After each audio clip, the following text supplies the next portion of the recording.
આરટીઆઈમાં માહિતી ઉપલબ્ધ નથી એવું લખી દેવાથી અધિકારીની ફરજ પૂરી થઈ જાય છે?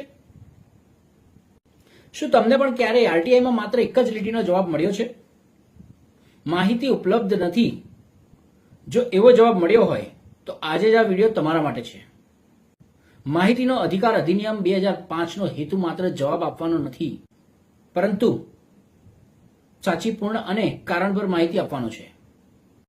અમે જાહેર ટ્રસ્ટોની નોંધણી કચેરીમાં ટ્રસ્ટને લગતી એક આરટીઆઈ કરી હતી, જેમાં અંદાજિત 18 મુદ્દા હતા, જેનો એક જ જવાબ મળ્યો: માહિતી ઉપલબ્ધ નથી.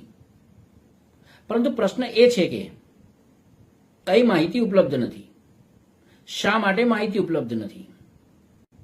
જો બીજી કચેરી પાસે હોય તો કલમ 6(3) મુજબ અરજી ટ્રાન્સફર કેમ ન કરવામાં આવી?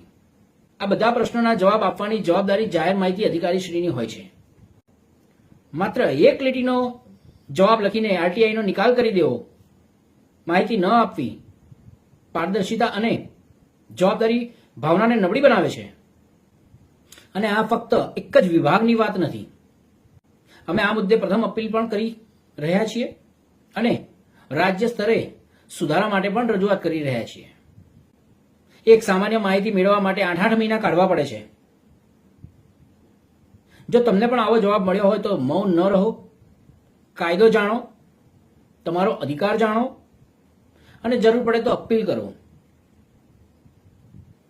એમાં ક્યાંય તમને કોઈ પણ પ્રકારની કાયદાકીય જરૂર પડે તો હું તમારો મૌલિક શાહ, જનશક્તિ માનવ અધિકાર એસોસિએશન, તમારો અધિકાર, તમારો અવાજ, અમારી જવાબદારી. સાથે રહીશું, સુધારો લાવીશું, આગળ વધીશું. જય હિન્દ, જય સંવિધાન.